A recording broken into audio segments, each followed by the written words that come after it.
العالمين والصلاة والسلام على سيد الأنبياء والمرسلين وعلى آله وصحبه أجمعين ومن تبعهم بإحسان إلى يوم الدين. أما بعد، أعوذ بالله من الشيطان الرجيم. بسم الله الرحمن الرحيم. من عمل صالحا من ذكر أو أنثى وهو مؤمن فلنحيينه حياة طيبة ولنجزينهم أجرهم بأحسن ما كانوا يعملون. وعن أبي أيوب الأنصاري رضي الله تعالى عنه قال: جاء رجل إلى النبي صلى الله عليه وسلم فقال: نبئني بعمل يدخلني الجنة.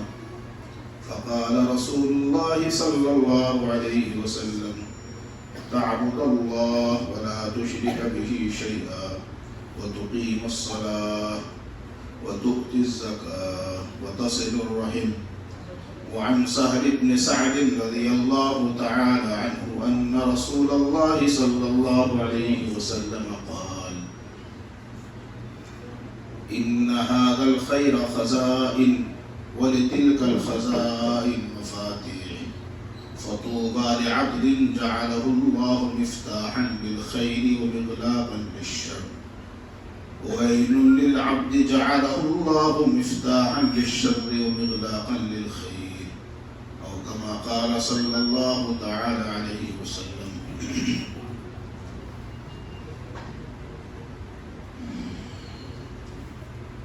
آج کے اس اجلاس میں شریک ہونے والے تمام مسلمان بھائیوں اور مسلمان بہنیں، حضرات علماء کرام، اس ادارے کے اساتذہ اعظام، شہر پونا کے علماء کرام، ائمہ اعظام، جمعیت علماء ہند کے اہم ذمہ داران، حضرت قاری ادریس صاحب، حضرت مولانا اسلام الدین صاحب اور دیگر علماء اعظام اور طلبہ عزیز،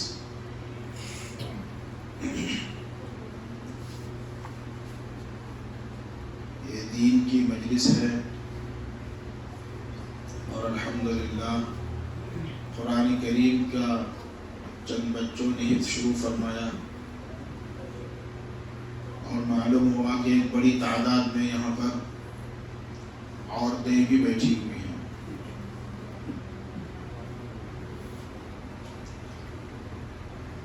مختلف باتیں عرض کرنے کی ہیں، لیکن چونکہ مجمع بہت ہی مخلوط ہے، بوڑھے بھی ہیں، جوان بھی ہیں، بچے بھی ہیں، ہماری مائیں اور بہنیں بھی ہیں، اور ساتھ میں کچھ بچوں نے حفظ قرآن شروع کیا، تو اب موضوع مجمع کی مناسبت سے کوشش کروں گا انشاءاللہ تعالی کہ کچھ ایسی باتیں ہو جائیں جو ہماری بہنوں کے لیے بھی ضروری ہیں اور آپ کے لیے بھی ضروری ہے اور ہمارے لیے بھی ضروری ہے، کچھ مشترک گفتگو ہو جائے جس سے ہماری بھی ضرورتیں پوری ہوں اور ان بہنوں کی بھی ضرورتیں پوری ہوں۔ ایک مرتبہ ہم لوگوں نے دارالعلوم دیوبند کے ہمارے خاص دوست بھی کہیے اور حدیث کے استاد حضرت مولانا مفتی سید محمد سلمان صاحب منصور پوری، جو ہمارے ادارہ جس کا تعارف کرا رہے تھے، آپ وہاں کے شورا کے رکن بھی ہیں، وہ بیان کرتے ہوئے ایک عجیب بات انہوں نے کہی۔ بزرگوں کی باتوں کو اگر نقل کر دی جائے تو وہ سب سے اچھا ہے، اور ہم لوگوں کے لیے بہتر یہی ہے کہ ہم اپنے بزرگوں کی باتیں نقل کر کے سبق سنا دیں۔ تو ادھر ادھر کی بات نہ کی جائے، قرآن کی آیتیں، حدیث کا ترجمہ، بزرگوں کی باتیں سنا دی جائے تو آدمی فتنے سے محفوظ رہتا ہے۔ جب آدمی ان دائروں سے ہٹتا ہے تو تو فتنہ کھڑا ہو جاتا ہے، پریشان ہو جاتا ہے۔ اس لیے ہم اپنی عافیت اسی میں سمجھتے ہیں کہ اپنے بزرگوں کے طرز پر قائم رہیں۔ اللہ مجھے بھی اور آپ کو بھی اس کی توفیق دے۔ تو حضرت ایک مرتبہ بیان سے پہلے ایک بات کہی انہوں نے، اور یوں فرمایا کہ بھائی انسان کو چاہے وہ بہنیں ہوں یا ہمارے بھائی ہوں، ہر شخص کو کسی بھی بیان کے سننے سے پہلے کوئی ٹارگیٹ طے کرنی چاہیے، کوئی منزل متعین کرنی چاہیے کہ میں اس بیان سے اٹھنے کے بعد وہ منزل تک پہنچ سکوں۔ تو جب بیان پوری ہو جائے، مکمل ہو جائے، تو اب دماغ میں یہ بٹھائیں کہ جو منزل میں نے طے کی تھی، تو آج کی گفتگو سے اگر میں ان گفتگو پر پہلے سے عمل پیرا ہوں تو اس ٹارگٹ تک میرے لیے پہنچنا آسان ہو جائے گا، اور اگر میں ان باتوں پر عمل نہیں کر رہا ہوں تو میں کوشش کروں گا تاکہ اس ٹارگٹ تک میں پہنچ سکوں۔ تو پہلے ہر انسان کو اپنی ایک ٹارگٹ طے کرنی چاہیے۔ جیسے آپ کو ایئرپورٹ جانا ہے، ابھی حضرت مولانا فرما رہے ہیں 30 منٹ بات کیجئے، ظاہر ہے کہ انہوں نے اپنے اعتبار سے ٹارگٹ طے کیا ہوگا، 30 منٹ اس لیے کہ اس کے بعد نماز ہے، کھانا ہے، وغیرہ وغیرہ۔ اور اگر یہ طے کر لیا جائے کہ نہیں بھائی جتنی بات کرتے رہیے، تو یہ کوئی ٹارگٹ نہیں ہوا۔ مومن آدمی کا کمال یہ ہے کہ ہر کام میں ایک نمونہ، ایک بات طے کرے، بھائی میں تجارت کر رہا ہوں تو مجھے کہاں تک پہنچنا ہے، میں کھیتی باڑی کر رہا ہوں تو مجھے کہاں تک پہنچنا ہے، میں یہ ادارہ قائم کر رہا ہوں تو مجھے کہاں تک پہنچنا ہے۔ طے کر لے آدمی، نیت کرے، پھر اسی حساب سے محنت کرے، تو پھر اللہ تعالیٰ اس محنت میں کامیابی دلاتے ہیں۔ یہ اللہ کا اصول ہے، وَالَّذِينَ جَاهَدُوا فِينَا لَنَهْدِيَنَّهُمْ سُبُلَنَا۔ تو حضرت نے ایک صحابی کے حوالے سے ایک دعا سکھلائی، اور انہوں نے فرمایا کہ اس دعا سے زندگی کا ٹارگٹ طے کرنے میں ہمیں رہنمائی ملتی ہے۔ سمجھ رہے ہیں نا بات کو؟ تو میں چاہتا ہوں کہ میں اب آپ کا اور میرا ایک ٹارگٹ طے ہو جائے پہلے، جو اس دعا سے حاصل ہوتی ہے۔ پھر وہ ٹارگٹ حاصل کیسے ہوگا، تو اس کے لیے میں نے ایک دوسری حدیث پڑھی ہے، اس کا ترجمہ کروں گا تاکہ دونوں باتوں میں جوڑ پیدا ہو جائے۔ ایک مرتبہ نبی اکرم صلی اللہ تعالی علیہ وآلہ وسلم نے عشاء کی نماز پڑھی، اور کسی بات چیز کے بارے میں مشورہ طے ہوا، تو آپ نے مشورہ کے لیے حضرت ابوبکر صدیق رضی اللہ تعالی عنہ کے مکان پہ تشریف لے گئے۔ آپ جب حضرت کے گھر میں جانے لگے تو آپ کے پیچھے پیچھے حضرت عمر فاروق رضی اللہ تعالی عنہ بھی ہو لیے۔ جو حضرات حج کر کے آئے ہیں، عمرہ کر کے آئے ہیں، اللہ ان کا قبول کرے، جن کا ابھی نہیں ہوا اللہ ان کو توفیق دے، جن کا ہو گیا اللہ ان کو بھی بار بار نصیب فرمائے۔ تو آپ نے دیکھا ہوگا کہ مسجد نبوی میں جو باب السلام ہے، جدھر سے روضہ اطہر پر صلاۃ و سلام پیش کرنے کے لیے لوگ داخل ہوتے ہیں، لاک ڈاؤن کے زمانے میں تو طے ہے ادھر سے آنا پڑتا ہے، ادھر سے تو کوئی آ نہیں سکتے اب۔ تو جب داخل ہوتے ہیں یوں، تو دائیں طرف آپ دیکھیں گا وہاں لکھا ہوا ہے حاضی خوفت ابی بکر، آج بھی لکھا ہوا ہے، یعنی اس جگہ پر حضرت ابو بکر کا مکان تھا۔ آپ طے کر سکتے، سمجھ سکتے ہیں، ادھر حضرت کا مکان تھا، بیچ میں مسجد نبوی ہے، اور ادھر حضور پاک صلی اللہ علیہ وسلم جہاں آرام فرما رہے ہیں وہ جگہ تھی، آپ کے مکانات تھے، اہل بیت کے مکانات تھے۔ اس لیے کہ مسجد نبوی اب جو ہے نا اس وقت جو موجود ہے، تو حضور کے زمانے میں جتنی مسجد کی مدینے کی بستی تھی تقریباً وہ ساری بستی ابھی مسجد کا حصہ بن گیا ہے۔ تو حضرت ابوبکر کا مکان اس طرف تھا، حضور پاک صلی اللہ علیہ وسلم وہاں تشریف لے گئے، ساتھ میں حضرت عمر بھی گئے، لمبا مشورہ ہوا، مشورہ ہوتے ہوتے رات کا کافی حصہ گزر گیا، سمجھ گئے؟ اب حضور اپنے گھر آنے لگے تو حضرت ابوبکر بھی آپ کو چھوڑنے کے لیے رخصت کرنے کے لیے آ گئے. ظاہر ہے کہ مہمان آتا ہے تو گھر والا رخصت کرنے کے لیے راستے تک آتے ہیں. آپ علیہ السلام جب آنے لگے تو بیچ میں مسجد نبوی ہے, تو رات کا حصہ تھا, قرآن شریف کے پڑھنے کی آواز آنے لگی. تو آپ نے سوچا کہ اس رات میں کون قرآن پڑھ رہا ہے, کھڑے ہو گئے.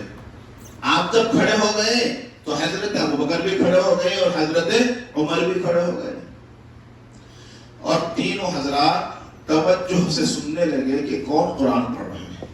لائٹ تو تھی نہیں کہ نظر آ جائے, اندھیری رات ہے, رات کا آخری حصہ ہے, سمجھ رہے ہیں نا. اللہ کے نبی صلی اللہ علیہ وسلم نے توجہ دی اور غور و فکر کیا تو پتا چلا کہ یہ آواز حضرت عبداللہ ابن مسعود رضی اللہ عنہ کی آ رہی ہے اور وہ تلاوت کر رہے ہیں. حضور نے ان کا قرآن سنا توجہ سے تو ساتھیوں سے کہا کہ اگر کسی آدمی کو یہ دیکھنا ہو کہ قرآن ابھی تر و تازہ نازل ہو رہا ہے تو وہ عبداللہ ابن مسعود کا قرآن سن لے.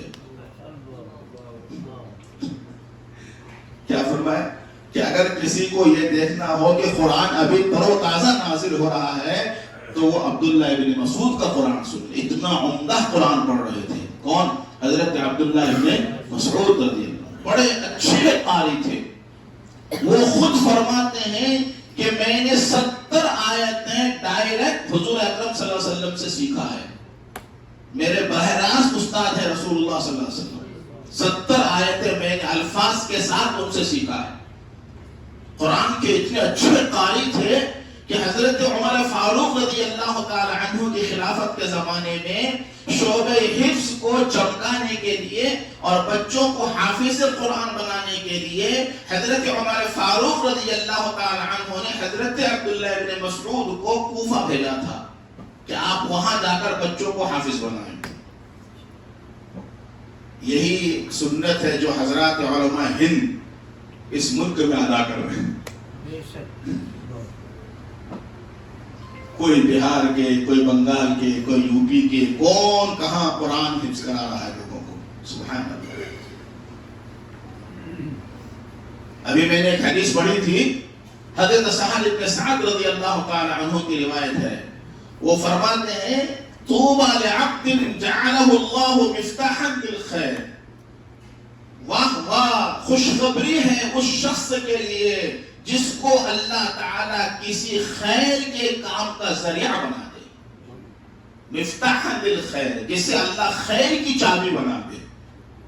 آپ مجھے بتائیے اس دنیا میں قرآن سے بڑھ کر کوئی خیر ہے؟ بولو بھائی, قرآن سے بڑھ کر کوئی خیر ہے؟ آپ کی بستی میں قرآن کریم جو خیر ہے اس کا سلسلہ جاری کیا ہے. جناب قاری ادریس صاحب نے, مفتی شاکر صاحب نے, یہ علماء کرام, اس حدیث کے اعتبار سے ہم قسم کھا کر کہہ سکتے ہیں کہ رسول اللہ صلی اللہ علیہ وسلم کی دعا کے یہ مستحق ہیں. کیونکہ حضور فرماتے ہیں جعلہ اللہ مفتاحا للخیر. اللہ تعالیٰ اس شخص کو خوشخبری ہو اس شخص کے لیے جسے اللہ تعالیٰ خیر کی چابی بنا دے. 4 بچے قرآن حفظ شروع کیے اور انہوں نے یہاں الفبا پڑھا, نورانی قاعدہ پڑھا, اما بارہ پڑھا اور آج حفظ کے اندر پہنچ گئے اور ایک خیر کا دروازہ اس ادارے سے کھل گیا. اس ادارے سے خیر کا دروازہ کھل گیا. ہمارے یہاں ایک طریقہ ہے, آپ کے یہاں بھی ہوگا, کہ جس ادارے کی بات ابھی یہ کر رہے تھے جہاں تقریباً 1000 طلبہ ہیں, ہر سال ہمارے 40-50 بچے حافظ بنتے ہیں الحمدللہ. اور اتنے ہی 40-50 بچے مولانا بھی بنتے ہیں. امسال بھی ہو رہے ہیں. 7 فروری کو بخاری شریف کا جلسہ ہے.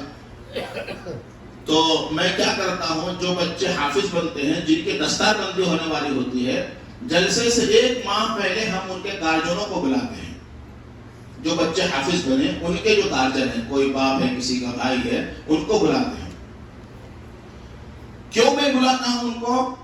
میں ان کو صرف یہ سمجھانے کے لیے بلاتا ہوں کہ ہم نے آپ کے بچے کو 3-4 سال میں جو حافظ بنایا, حافظ بنا کر ہم نے آپ کو کیا نعمت حوالے کی.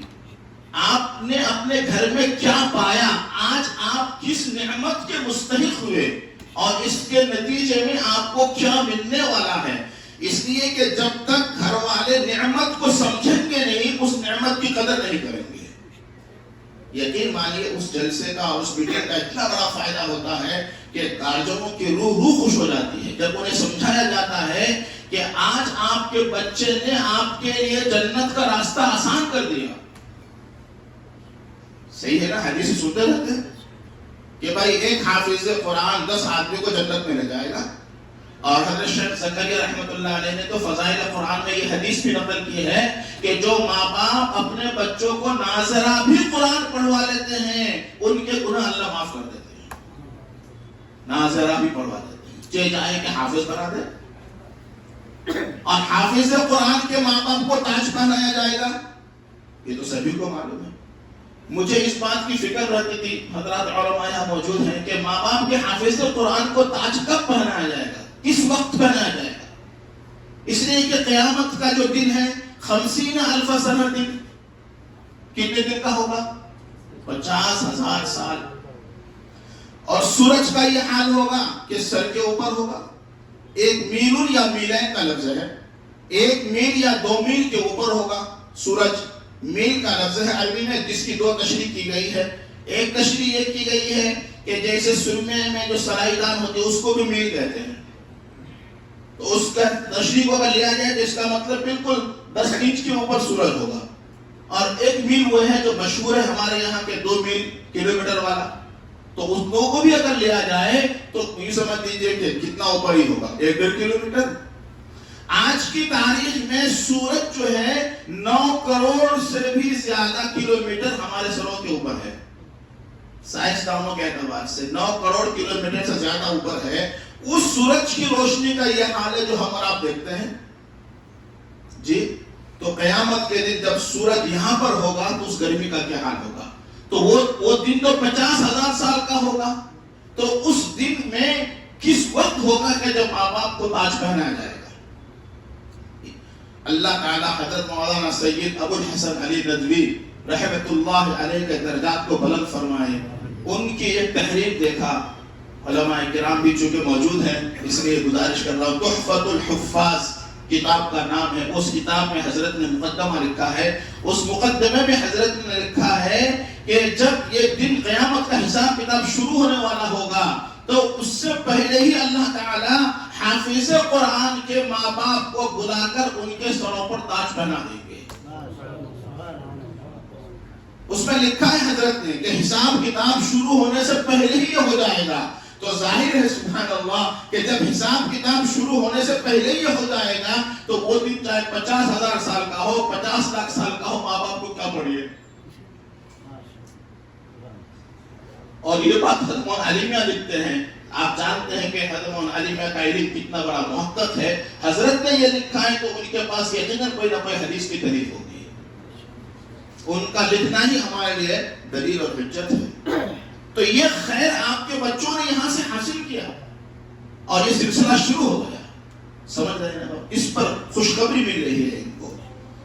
تو اس پر بات چل پڑی کہ حضرت عمر فاروق رضی اللہ تعالی عنہ نے قرآن سکھلانے کے لیے حضرت عبداللہ بن مسعود کو کہاں بھیجا تھا بھائی؟ کوفہ. اسی لیے ہمارے اساتذہ جب دارالعلوم دیوبند سے فارغ ہوتے ہیں، مظاہر سے فارغ ہوتے ہیں، گنگوہ سے فارغ ہوتے ہیں، ندوہ سے فارغ ہوتے ہیں، ہمارے یہاں سے فارغ ہوتے ہیں، تو ہمارے اساتذہ ہمیں نصیحت کر کے بھیجتے ہیں کہ دیکھو ہندوستان ہی نہیں دنیا میں دین کی خدمت کی نیت کرو.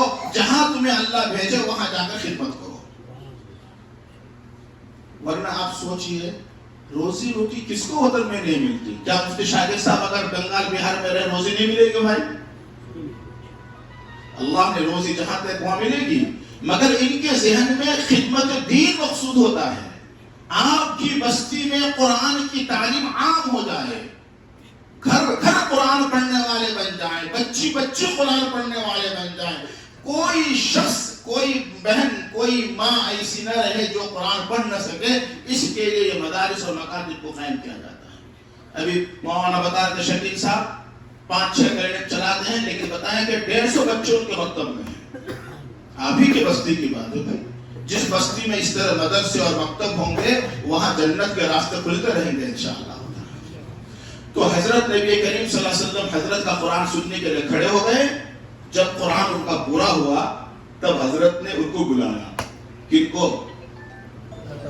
عبداللہ ابن مسعود کو۔ سنیے اگلی بات، حضور نے بلا کر حضرت عبداللہ سے کہا یا عبداللہ سل تعطا سل تعطا، اے عبداللہ رات کا آخری حصہ ہے، تم نے اتنا شاندار قرآن پڑھا ہے، رحمت کے فرشتے اتر چکے ہیں، مسجد نبوی ہے، میں کہہ رہا ہوں تمہارا قرآن اتنا اوپر پہنچ چکا ہے کہ یہ گھڑی دعا کی قبولیت کا ہے، سل تعطا، اس وقت تم جو دعا کرو گے قبول ہو جائے گی۔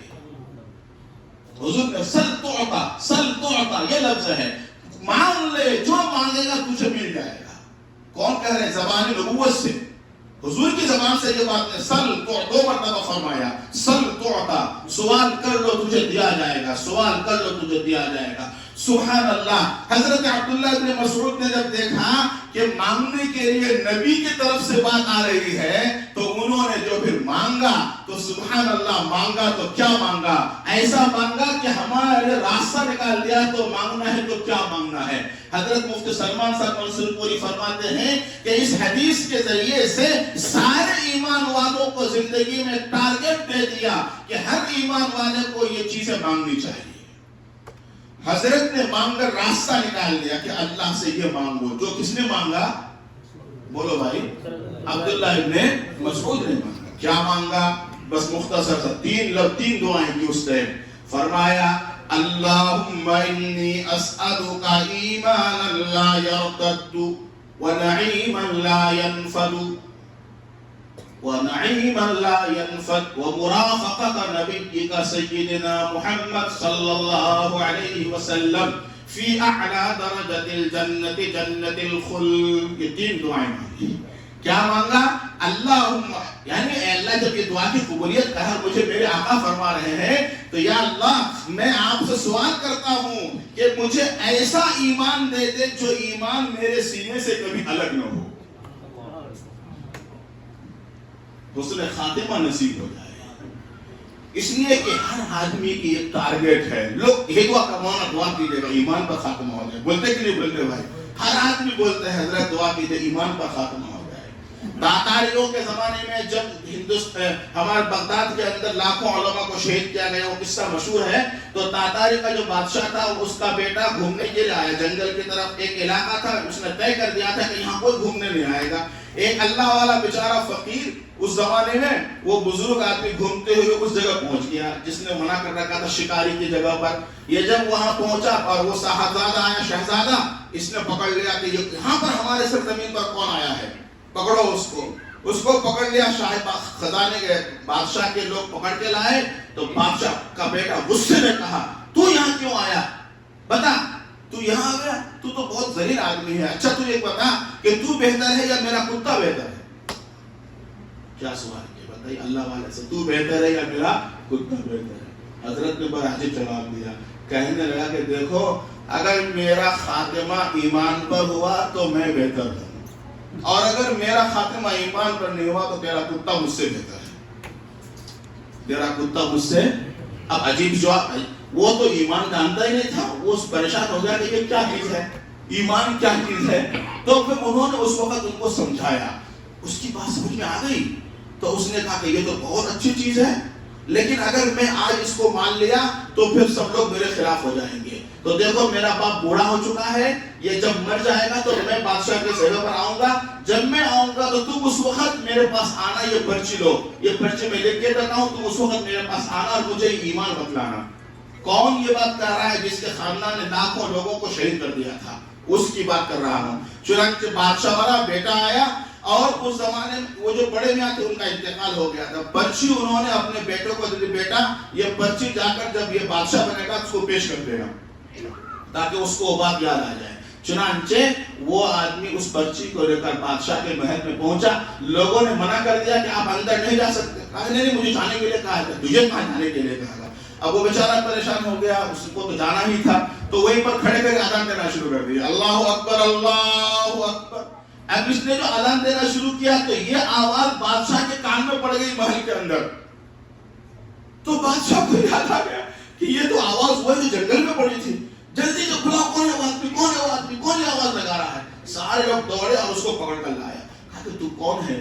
کہا کہ میں فلاں آدمی کا بیٹا ہوں اور اس نے مرنے کے ٹائم پرچی دیا تھا. ہاں یہ تو پرچی میری ہی ہے. بیٹا بیٹا اس کو کلمہ نماز دین سکھلایا اور اس نے اب سب لوگوں کے سامنے اعلان کر دیا کہ دیکھو میں تم سب کے سامنے اعلان کرتا ہوں کہ میں اسلام قبول کرتا ہوں. اب اس کا اسلام قبول کرنا تھا. سارا کا سارا ملک تاتاریوں کا سب اسلام کے اندر داخل ہو گئے. سب اسلام کے اندر داخل ہو گئے. میرے بھائی یہ ہے ایمان والی بات کہ زندگی اگر موت ہوئی اگر ایمان پر ہے تو سمجھئے کہ آدمی کامیاب ہے. تو کیا دعا کی؟ ایمان لا یرتد. آپ بھی کہیے اللہم انی اسألک ایمانا لا یرتد. یا اللہ ایسا ایمان دے جو کبھی میرے سینے سے الگ. اگلی دعا کیا فرمائی؟ ونعیما لا ینفد. اے اللہ تجھ سے سوال کرتا ہوں کہ مجھے ایسی نعمت عطا فرما جو نعمت کبھی ختم ہونے والی نہ ہو. مجھے آپ بتائیے دنیا میں کوئی ایسی نعمت ہے جو ختم ہونے والی نہ ہو؟ دنیا میں کوئی نہیں کہہ سکتا کہ اس کی نعمت ختم نہیں ہوں گی. لاکھوں کروڑوں اربوں کا بھی اگر مالک ہوا تو وہ بھی چھوڑ کے جانا پڑے گا. اگر نعمت ختم نہیں ہوئی تو وہ ختم ہو جائے گا کیا حضرت؟ صاحب نعمت ختم ہو جائے گا. تو اب سوال یہ ہے کہ انہوں نے کون سی نعمت مانگی؟ علماء فرماتے ہیں کہ انہوں نے جو مانگی اس نعمت کے اندر جنت کی نعمت مانگی. کیا مانگا؟ جنت. کیوں؟ اس لیے کہ سب جانتے تھے کہ جنت کی نعمت کبھی ختم ہونے والی نہیں ہے. حدیث شریف میں آتا ہے کہ جنت میں ایک درخت ہے جس کا نام طوبہ ہے نا حضرت؟ طوبہ. وہ درخت ایسا ہے کہ اس کا سایہ اگر کوئی آدمی چلے تو 100 سال تک تیز رفتار گھوڑے پر اگر چلے گا تو 100 سال تک چلتے چلتے چلتے چلتے جا کر اس کے سایہ میں پہنچے گا. ایک درخت کی بات کر رہا ہوں 100 سال تک چلتا رہے گا. کس پر بیٹھ کر؟ کون سا گھوڑا؟ تیز رفتار گھوڑا. کتابوں میں لکھا ہے کہ تیز رفتار گھوڑا اعتدال کے ساتھ بھی اگر چلے ایک دن تو 50 کلومیٹر چلے گا. کتنا کلومیٹر؟ 50 کلومیٹر. تو آپ اس سے اندازہ لگا کہ 100 سال میں کتنے دور تک جائے گا. یہ جو پوری دنیا کی زمین ہے ہماری، پوری دنیا کی زمین محیط ادھر سے ادھر ادھر سے ادھر کو اگر لیا جائے تو سائنس والوں نے اس کے اندازہ وزن نکالا ہے وہ تقریباً 30,000 کلومیٹر ہے. 30,000 کلومیٹر مشرق سے مغرب تک. تو یہ 30,000 کلومیٹر کا سفر 1.5 دن کے اندر 1.5 مہینے کے اندر وہ گھوڑا کر لے گا. گھوڑا کر لے گا. تو اس کا مطلب اس دنیا سے 180 گنا زمین اس درخت کا سایہ ہوگا جو جنت میں اللہ نے بنایا ہے.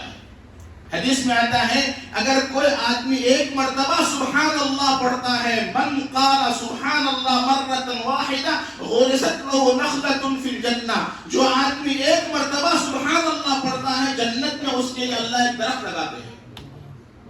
ایک درخت لگاتے ہیں. پڑھیے سبحان اللہ. درخت لگ گیا. یقین کامل ہے. نظر تو نہیں آتا لیکن ابھی بچے نے پڑھا الذین یؤمنون بالغیب. ایمان والے وہ ہیں جو بن دیکھی باتوں پر ایمان لاتے ہیں. نبی نے کہہ دیا یقیناً 100 ایک درخت لگا ہمارا. کہیے سبحان اللہ. تو دعا فرمائی نعیم اللہ ینفد. یا اللہ ایسی نعمت دے جو کبھی ختم نہ ہو. گویا کہ حضرت عبداللہ بن مسعود نے کیا مانگا؟ بولو بھائی. جنت مانگا. اب سوال یہ ہے کہ تو صحابی تھے. صحابہ کا نظام یہ تھا کہ اگر حضور پاک صلی اللہ علیہ وسلم کو تھوڑی دیر نہ دیکھتے تو انہیں چین نہیں ملتا. تو حضرت عبداللہ بن مسعود نے فوراً یہ دیکھا کہ اگر ہمیں جنت مل بھی گئی تو نبی کی جنت تو اعلیٰ جنت ہوگی اور ہمیں جنت ملے یا نہ ملے. اگر ملے تو پتہ نہیں ہم کہاں رہیں گے. تو نبی کی زیارت نہیں ہوگی تو ہمیں اس جنت میں کیا مزہ آئے گا جہاں نبی کی زیارت نہ ہو.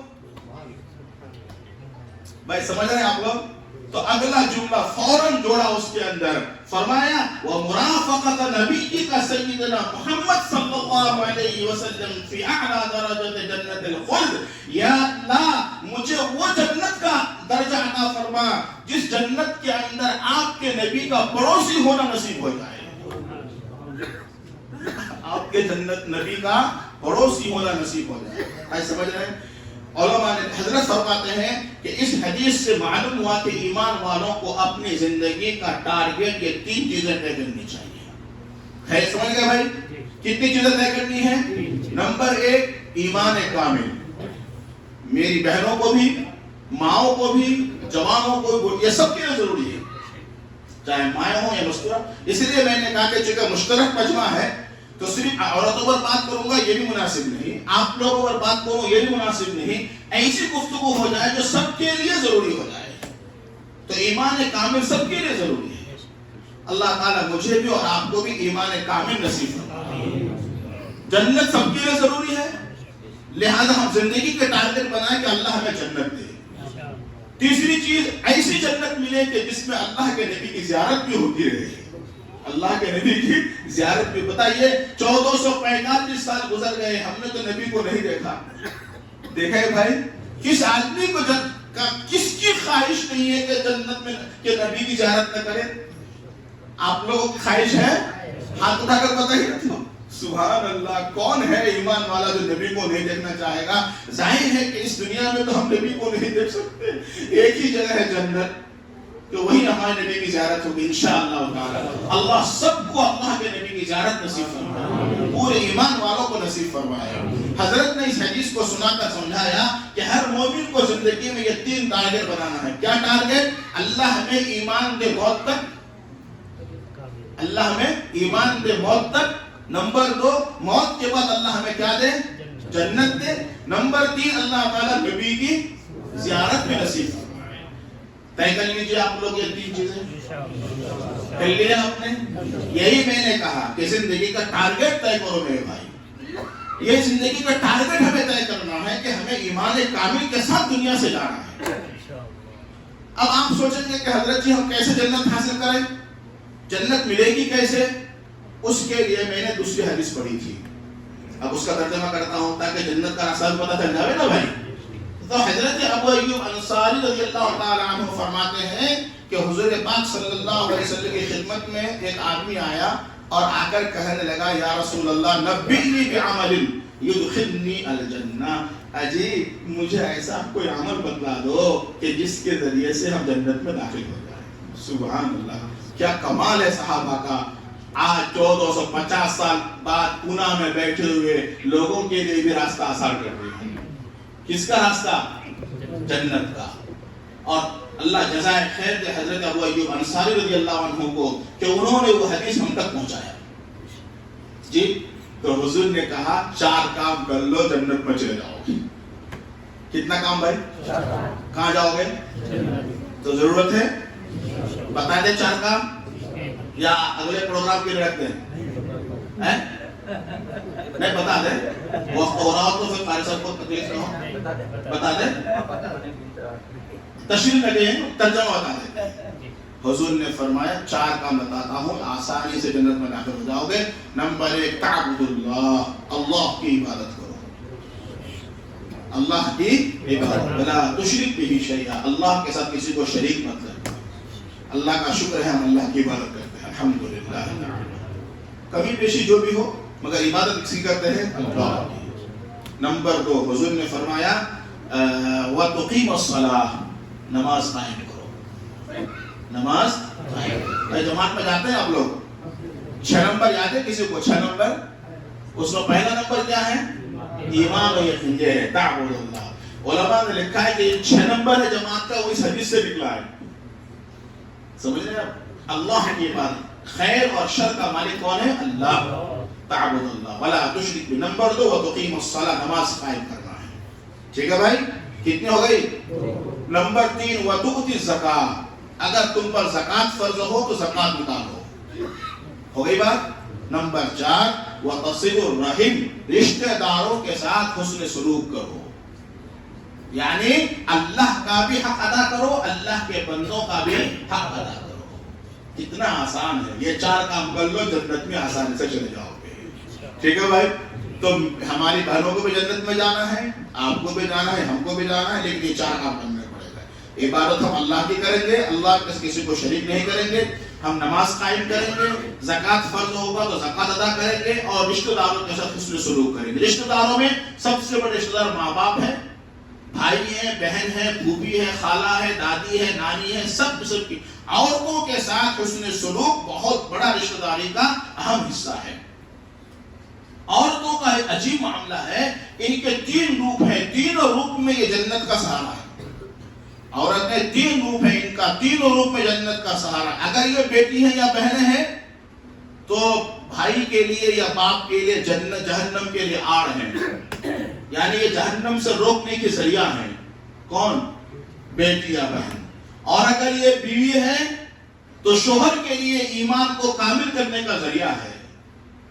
جس نے نکاح کر لیا اس کا ایمان آدھا پورا ہو گیا، گویا کہ اس نے اپنے ایمان کو مکمل کرنے کا ذریعہ بنایا کس کو؟ بیوی کو۔ اور اگر عورت ماں ہے تو اللہ نے ماں کی قدموں کے نیچے جنت رکھا ہے، سبحان اللہ۔ تو ہر صورت میں عورتوں کی فضیلت ہمارے ساتھ ہے، بہنیں ہیں، بیٹیاں ہیں، ہر صورت میں ہمیں عورتوں کے ساتھ حسن سلوک کرنا چاہیے۔ اللہ کے نبی نے فرمایا خبردار خبردار، بہت کمزور وہ مرد ہے، بے وقوفی اور دانائی کی بات ہے جو اپنی بیوی پر مارنے کے لیے ہاتھ اٹھائے، اس لیے کہ وہ صنف نازک ہے، کمزور ہے، وہ تمہارا کبھی مقابلہ نہیں کر سکتی۔ خبردار، ڈنڈے سے، ہاتھ سے، لاتوں سے اس کو مت مارنا، تانا مت دینا، کیونکہ وہ اپنے گھر بار کو چھوڑ کر تمہارے گھر آئی ہے۔ اللہ کے نبی نے فرمایا تم میں سب سے بہتر وہ ہے جس کے اخلاق لوگوں کے ساتھ اچھے ہوں، پھر فرمایا کہ تم میں اس میں بھی سب سے اچھے وہ ہیں جن کے اخلاق بیوی سے اچھا ہو۔ یہاں سوال پیدا ہوتا ہے کہ جب حضور نے یہ کہہ دیا تھا کہ جس کے اخلاق لوگوں سے اچھے ہوں تو بیوی تو لوگوں میں داخل ہے، تو پھر بیوی کو الگ سے کیوں کہا؟ دوستو اس کا جواب یہ لکھا ہے کہ لوگوں کے ساتھ حسن اخلاق سے پیش آنا بعض دفعہ لوگوں کی مجبوری ہے، لوگوں کی۔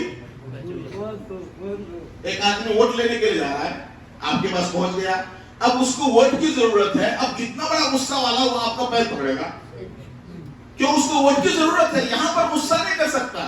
تو حضور نے فرمایا کہ وہ اخلاق معتبر نہیں جو لوگوں کے ساتھ ہو، مجبوری میں بھی ہو جاتا ہے۔ وہ سب سے بڑا اخلاق وہ ہے کہ بیوی کے ساتھ گھر میں اچھا اخلاق ہے یا نہیں، چونکہ بیوی تو اس کے ماتحت ہے، وہاں اگر اچھا اخلاق ہوگا تو اللہ کے ڈر سے ہوگا، کوئی وجہ نہیں ہوگی۔ اس لیے حضور نے فرمایا کہ بیوی کے ساتھ اچھا اخلاق سے پیش آؤ۔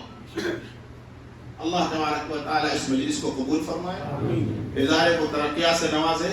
خوشی ہوئی ادارے کا نام جامعہ رحمانیہ ہے۔ حضرت مولانا ولی رحمان رحمۃ اللہ علیہ ہمارے بہار کے بہت بڑے ولی کامل گزرے ہیں۔ ان کے یہ وہ ولی ہیں کہ ان کے 72ویں پشت پر شاہ عبد القادر جیلانی رحمۃ اللہ علیہ کا سلسلہ شروع ہو جاتا ہے۔ آپ سمجھے بات؟ مولانا ولی رحمانی کا جو سلسلہ ہے، جن کے نام نسبت ہے جامعہ رحمانی، حضرت کی نسبت ہوئی ہے، جن کے باپ ہیں، جن کے دادا ہیں، جاتے جاتے 72ویں پشت پر شاہ عبد القادر جیلانی رحمۃ اللہ علیہ کا نام آ جاتا ہے۔ اس خاندان کے طرف نسبت کرتے ہوئے آپ کے ادارے کا نام رکھا گیا جامعہ رحمانی۔ اس نسبت کی برکت سے انشاءاللہ ادارہ چمکے گا۔ ابھی ہمارے یہاں 21 کمروں کی ہم لوگوں نے افتتاح کی، درسگاہوں کی۔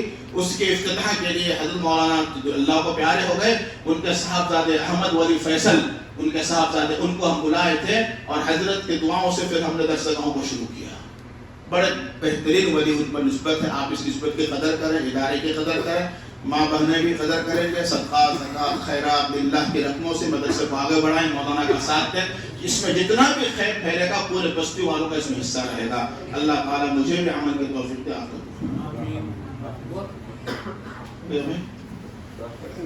حدیثیں تو اور بھی کئی پڑھی تھی لیکن وقت نہیں ہے، اس لیے کبھی انشاءاللہ حاضر ہوں گے۔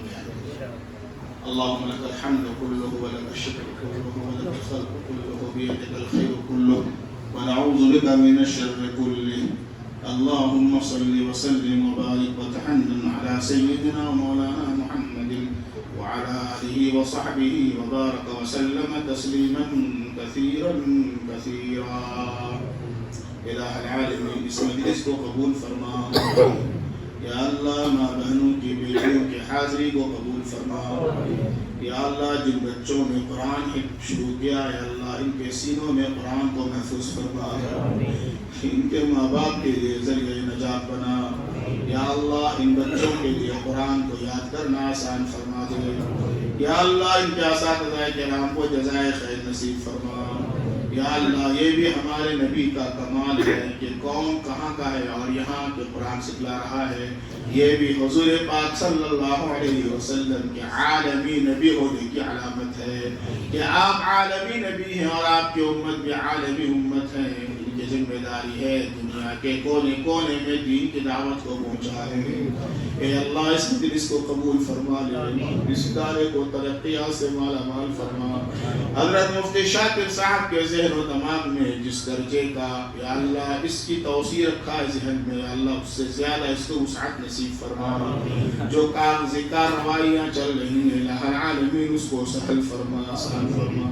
یا اللہ مدارس کو ہمارے جنت کا ذریعہ بنا. یا اللہ مدارس کو ہمارے لیے جنت کا ذریعہ بنا, گاؤں بستی والوں کے لیے خیر کا ذریعہ بنا. جتنے بھائی بہنیں یہاں حاضر ہوئے ہیں یا اللہ ان کے حاضری کو شرف قبولیت عطا فرما. الہ العالمین دکھاوے سے ریا سے حفاظت فرما. یا اللہ کسی کو کچھ دکھا کر کیا ملنے والا ہے, اے اللہ نعمتیں اور بدلہ تو آپ عطا فرمائیں گے.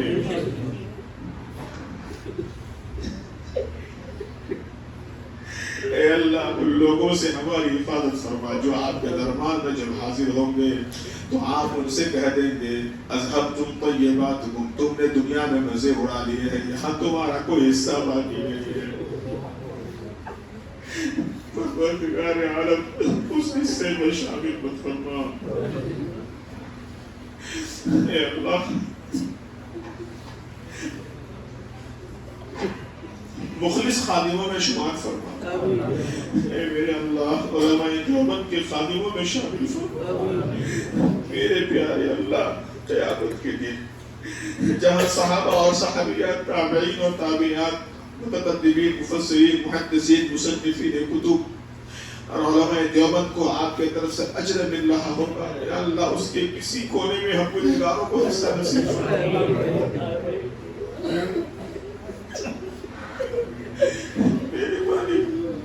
ہم تجھے حضرت مولانا قاسم نانوتوی رحمۃ اللہ علیہ کا واسطہ دیتے ہیں جن کی برکت سے دارالعلوم وجود میں آئے اور اس کے نہج پر اس ملک میں مدارس وجود میں آئے. اے اللہ ہم آپ کی خدمت میں حضرت حاجی امداد اللہ مہاجر مکی کا واسطہ پیش کرتے ہیں. ہم آپ کی خدمت میں اپنے اکابر دیوبند کو پیش کرتے ہیں. ہم آپ کی خدمت میں حضرت مولانا زکریا رحمۃ اللہ علیہ کا واسطہ دیتے ہیں, حضرت مولانا الیاس رحمۃ اللہ علیہ کا واسطہ دیتے ہیں جن کی برکت سے دنیا میں دعوت کا کام پھیلا اور لاکھوں کروڑوں بھٹکے ہوئے لوگوں کو ہدایت کی زندگی ملی. اے اللہ ان اکابروں کی برکت سے ہمارے مجلسوں کو قبول فرما. اے اللہ جس شخصیت کے نام پر منسوب ہو کر یہ ادارہ قائم ہوا ہے ان شخصیتوں کی برکت سے ادارے کو تحفظ عطا فرما, ادارے کا تکفل فرما. اے اللہ تعلق مظاہر مشاہی وغیرہ کی نسبت اس ادارے کی طرف منتقل فرما اور شہر میں جتنے چھوٹے بڑے ادارے چل رہے ہیں سب کو قبول فرما. ان کی صحیح تربیت اور ان کے صحیح تحفظ کا نظام قائم فرما. شہر کے اہل ایمان کو ایمانی قوت اور طاقت نصیب فرما. یا اللہ بہت گزارش ہے آخری, ہمارے وہ بھائی اور بہنیں جو آج 3 مہینے سے اپنے خون کا نذرانہ پیش کر رہے ہیں,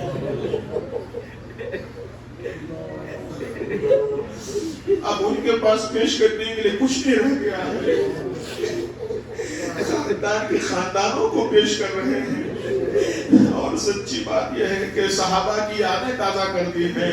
اے اللہ ہم تاریخ پہ نگاہ ڈالتے ہیں تو اتنا لمبا بظاہر امتحان کسی کا نہیں لیا گیا ہے جتنا ان کا لیا جا رہا ہے. اے اللہ اگر ہماری کسی گناہ کی وجہ سے آپ کی مدد رک گئی ہے تو مہربانی فرما کر اس گناہ کو آپ معاف کر دیجیے اور اپنی مدد کو اتار دیجیے, اپنی مدد کو اتار دیجیے. اے اللہ آپ ہی نے تو فرمایا ہے الا ان نصر اللہ قریب, اللہ کی مدد قریب ہے. اے اللہ اس قریب کی مدد کو ہمارے نگاہوں کے سامنے لائیے, ہمارے بھائیوں کی مدد فرمائیے جس کی کچھ بھی مدد نہیں کر سکتے.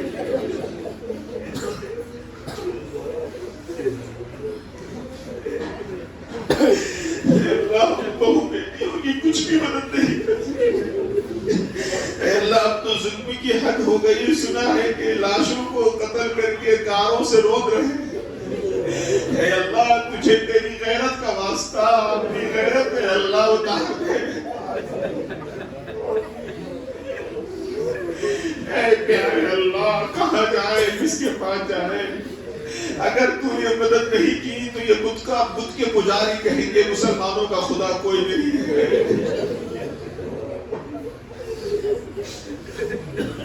ہم قسم کھا کر کہتے ہیں ہماری طرح آپ کے کروڑوں بندے ہوں گے مگر آپ کی طرح ہمارا کوئی نہیں ہے آپ وہاں مدد فرما دیجئے اور اگر ہماری وجہ سے مدد رک گئی ہے تو ہم معافی مانگتے ہیں بھیک مانگتے ہیں کان پکڑ کر توبہ کرتے ہیں اللہ ساری امت کی طرف سے توبہ کرتے ہیں آپ سب بھی توبہ کیجئے اپنے گناہوں کو یاد کر کے رو لیجئے اور یہ سوچیے کہ شاید میری وجہ سے اللہ کی مدد نہیں آ رہی ہے ہر آدمی اپنے کو مجرم سمجھے کہ میرے گناہوں کی وجہ سے شاید مدد رک گئی ہے اے اللہ اس مجمع کو معاف فرما دے اور اپنی مدد کو ان بھائیوں پر اتار دے اور امتحان مت لے ان کا اللہ ہماری آنکھوں کے سامنے بیت المقدس کو آزاد فرما دے ایمان کو نماز پڑھنا مقدر فرما دے اللہ کس کو درخواست پیش کر ہے اے اللہ ہمارا مسئلہ اتنا پیچیدہ ہے کہ دنیا میں کوئی فقیر کسی کے در پہ گیا وہاں نہیں ملا تو کہیں اور وہاں نہیں ملا تو کہیں اور کہیں نہ کہیں جا کر ضرورت پوری ہو جائے گی مگر ہماری ضرورت تو آپ ہی کے پاس پوری ہوگی اللہ ہمیں سعادت کی زندگی نصیب فرما برکت کی زندگی نصیب فرما عزت کی زندگی نصیب فرما ٹینشن سے حفاظت فرما ذلت سے حفاظت فرما ہماری بہو بیٹیوں کی عزت کی حفاظت فرما اے اللہ دل خراش باتیں سنتے سنتے سب کے دل چھنی ہو گئے ہیں اس ملک میں بسنے والے ایمان والوں کا دل چھنی ہو گیا ہے سچی بات یہ ہے کہ جس صوبے میں جو ایمان والا بستا ہے سب درد سے اڑا رہے ہیں لیکن کسی کے پاس درد کھولنے کی بھی جگہ نہیں ہے درد کا اظہار کرے تو اس میں بھی ڈر لگتا ہے اے کریم اللہ مدد کا دروازہ کھول دے آپ اپنی مدد کو اتار دیجئے آپ اپنی مدد کو اتار دیجئے اے اللہ اپنی مدد کو اتار دیجئے اپنی مدد کو اتار دیجئے پلیز ایک مرتبہ رحمت کی نگاہ ڈال دیجئے سب تجھے مانگ رہے ہیں بھیک مانگ رہے ہیں تجھے اپنا خدا کہہ رہے ہیں مالک کہہ رہے ہیں آپ صرف ایک مرتبہ کہہ دیجئے تم سب میرے بندے ہو ہمارا کام بن جائے گا اے اللہ آپ کی صرف ایک نظر رحمت کا سوال ہے ہم سب کی ساری زندگی کا سوال ہے مولا کریم ہماری بیٹیوں کو تندرستی نصیب فرما بن بیاہی لڑکیوں کے بہتر رشتوں کا انتظام فرما نوجوان بچوں کو حیا نصیب فرما کالج میں پڑھنے والے لڑکوں کو بہترین اسلامی زندگی نصیب فرما یا اللہ ہماری دنیا کتنی ہی اجڑ جائے لیکن اگر ہمارے ساتھ دین ہے تو ہم کامیاب ہیں اور ہماری زندگی کتنی کامیاب ہو جائے دنیا سے اگر دین نہیں ہے تو ہم ناکام ہیں یا اللہ ہم اپنے لیے بھی دین مانگتے ہیں اپنی نسلوں کے لیے بھی دین مانگتے ہیں اور قیامت تک کے لیے ہماری نسلوں کو ہم آپ کی امانت میں رکھتے ہیں آپ سے بڑا کوئی امین نہیں ہے ہماری نسلوں کی ایمان کی اعمال کی قیامت تک حفاظت فرما یا اللہ جن بزرگوں سے ہم نے پڑھا ہے ایک حرف کیوں نہ پڑھا ہو اگر وہ آپ کے دربار میں پہنچ چکے ہیں تو ان کے قبر کو نور سے بھر دیجئے اگر باحیات ہیں تو انہیں عزت اور عافیت کی زندگی نصیب فرمائیے اس ملک میں اور اس شہر میں اور اس مجلس میں جتنے بھائی بہنیں بیٹھے ہوئے ہیں ان کے دل میں جو تمنائیں ہیں یہ جو کچھ چاہتے ہیں ان کو عطا فرما دیجئے اور جس چیز سے یہ بچنا چاہتے ہیں ان کے لیے بچنا آسان فرما دیجئے یا اللہ شوگر کینسر ہارٹ نپون لقوا اور بے ہیمریج اچانک کی موت کوٹ کچہری کی پریشانی سے ہم سب کی حفاظت فرمائیے اے اللہ اس ملک میں دین کے جتنے بھی شعبے ہیں سب کی حفاظت فرما مدد فرما اے اللہ بہت سے ساتھی سفر میں ہوں دعا کے لیے کہتے رہتے ہیں علاقے سے بھی بار بار فون آتے ہیں سب کے مسائل کو حل فرما یا اللہ نام بنام جتنے علماء یہاں آئے ہوئے ہیں سب کو درجہ بدرجہ قبول فرما کر سب کے علم میں برکت عطا فرما سب کو اپنے اساتذہ کے نیک نامی کا ذریعہ اپنا ہماری دعاؤں کو اپنے فضل و کرم سے قبول و منظور فرما اللهم انا نسألك من الخير كله عاجل وآجل ونعوذ بك من الشر كله عاجل وآجل وصلى الله تعالى على النبي الكريم آمين آمين آمين برحمتك يا أرحم